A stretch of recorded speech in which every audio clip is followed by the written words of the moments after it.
परळीतील सुमित कलसेट्टी नावाचा व्यक्ती पोहण्यासाठी गेला होता. मात्र त्याचा तलावामध्ये मृत्यू झाला. डेड बॉडी काढण्यासाठी तब्बल 3 दिवस गेले. आज त्याची डेड बॉडी जी आहे ती अकोल्याच्या टीमला ही सापडली. त्यांचं हे मोठं यश म्हणावं लागेल. माझ्यासोबत पहिल्यांदा भैयाजी धर्माधिकारी आहेत. भैयाजी, खरं तर अग्निशमन दलाची टीम या अगोदर बॉडी काढायची, मात्र अकोल्याची टीम बोलवण्याची वेळ आली. काय नेमकं प्रतिक्रिया आणि काय माहिती त्या संदर्भात? मंगळवारी साधारणतः 8, 8:30, 9 वाजता आपल्या परळीतील एक युवक सुमित कलशेट्टी तिथे पोहत असताना अचानक दिसेनासे झाले आणि बुडाले अशी पहिली माहिती आम्हाला तिथल्याच बाकीच्या पोहणाऱ्यांनी सांगितली की बरेच मिनिट झाले, बरेच घंटे झाले ते वर येत नाहीत. मग आम्ही आमच्या अग्निशमन दलाला तिथे पाठवलं. आमची बोट जी आहे, आमचे अग्निशमनचे प्रमुख आदोडेजी आणि सगळी टीम सर्च करत होती. दिवसभर आम्हाला काही यश नाही आलं.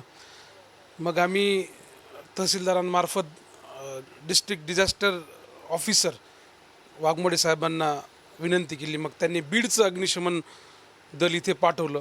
मग त्यांनी काल दिवसभर बुधवारी सर्च ऑपरेशन केलं, पण त्यांना पण यश आलं नाही. मग वाघमोडे साहेबांनीच आपले अकोल्याची जी रेस्क्यू टीम आहे, दीपकजी सदाफळे यांची, त्यांचा नंबर दिला. मग आम्ही श्रीकांतजी पाथरकर, आम्ही सर्व सहकाऱ्यांनी आम्ही त्यांना काल संपर्क केला. त्यांनीसुद्धा तात्काळ रात्री निघाले आणि पहाटे पहाटे पोहोचले.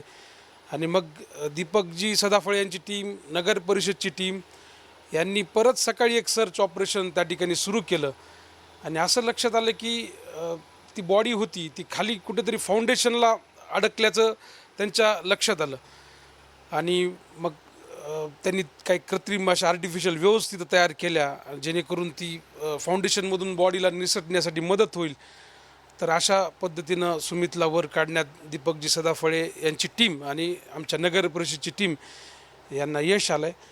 घटना फार दुर्दैवी आहे आणि मी आपल्या माध्यमातून विनंती करतो की हे पावसाळ्याचे दिवस आहेत, पोहत असताना फार डीप किंवा शक्यतो पावसाळ्यात अशा साठवण तलावामध्ये, विहिरीमध्ये पोहणं टाळलेलंच योग्य आहे. या माध्यमातून मी विनंती करतो सर. या अगोदर पाहिलं गेलं तर बऱ्याच डेड बॉड्या ज्या आहेत ते काढण्यामध्ये परळीच्या नगरपालिकेला देखील यश आलं.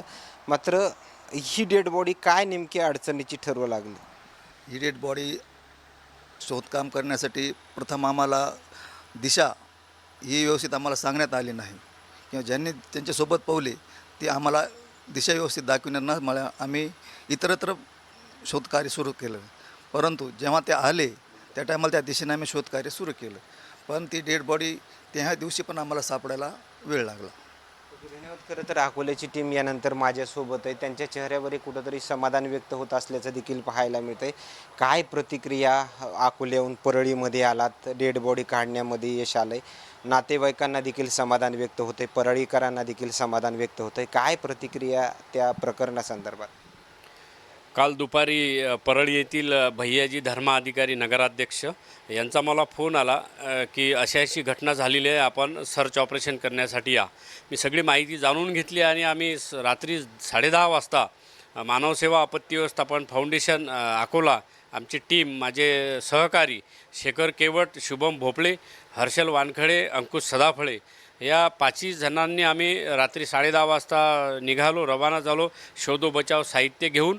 तर 5:30 वाजता आम्ही घटनास्थळी आज चांदापूर डॅमवर पोचताना त्या ठिकाणी आधीच भैयाजींनी विशेष म्हणजे महानगरपालिकेची सगळे यंत्रसामुग्री आणि बोट तिथं स्टँड बाय ठेवली होती. आणि लगे आम्ही पाण्याची पूर्ण टेस्टिंग केली. टेस्टिंग केल्यानंतर असं जाणवलं की डॅम हा पहाडी भागात असल्यामुळे त्याची डेप्थ जी आहे ती 35 ते 40 फूट होती. आणि त्यामुळे आम्ही एक लोकेशन आम्हाला एक्झॅक्ट माहीत नव्हतं की नेमकं बॉडी कुठे बुडाली. तर आम्ही मृतदेहाचे कपडे ज्या काठावरती होते ते कपडे पाहून आम्ही अँकरिंग पॉईंट दिले आणि त्याचा कल्पकतेने आम्ही एक अंदाज लावला की बॉडी या ठिकाणी असू शकते. तर माझे 2 स्विमर आणि मी आम्ही रेस्क्यू बोट घेऊन पहिले ट्रेस केलं. नंतर अँकर पॉईंट आतमध्ये डेपमध्ये टाकून आम्हाला असं तर काहीतरी लोखंडासारखं फाउंडेशन असल्याचं जाणवलं. आणि 4 दिवस झाल्यानंतर ही बॉडी वर आली नाही. बहुतेक या अँगलला बॉडी अटकू शकते म्हणून आम्ही त्याला रँकने व्हायब्रेशन केलं आणि नंतर बाहेर येऊन पूर्ण डॅमला एक राऊंड मारला की बॉडी वर येऊन पाण्याच्या लहऱ्यामुळे जर कुठं गेली असेल तर ती भेटली नाही. नंतर परत आम्हाला आज सकाळी बॉडी त्या ठिकाणी सेंटरला भेटून आली आणि ती बॉडी काढून आम्ही या ठिकाणी प्रशासनाच्या ताब्यात दिली. या पूर्ण ऑपरेशन्स आम्ही भैयाजी धर्माधिकारी नगराध्यक्ष साहेब यांच्या नेतृत्वामध्ये केलं. आमची सगळी व्यवस्था त्यांनी केली. धन्यवाद. जीवरक्षक दीपक सदाफळे, अकोला. ती डेड बॉडी जी आहे ती नेमकी अडकली होती का, नेमकी काय सिच्युएशन होती त्या पाण्यामध्ये? कधी काय होते की एखाद्या मित्रांसोबत कोणी व्यक्ती अशा धरणामध्ये पोहायला गेले तर त्या धरणाची जी डीप असते ते अशी यू टाईप राहते. यू टाईप राहिल्यामुळे त्या सेंटरला जर काही अडकलेलं असलं, जाळे वगैरे, काही झाडं वगैरे किंवा काही लोखंडाचं, तर त्या ठिकाणी बुडणारी व्यक्ती आतमध्ये जाऊन तो त्या ठिकाणी अटकल्यानंतर मग ती वर येऊ शकत नाही.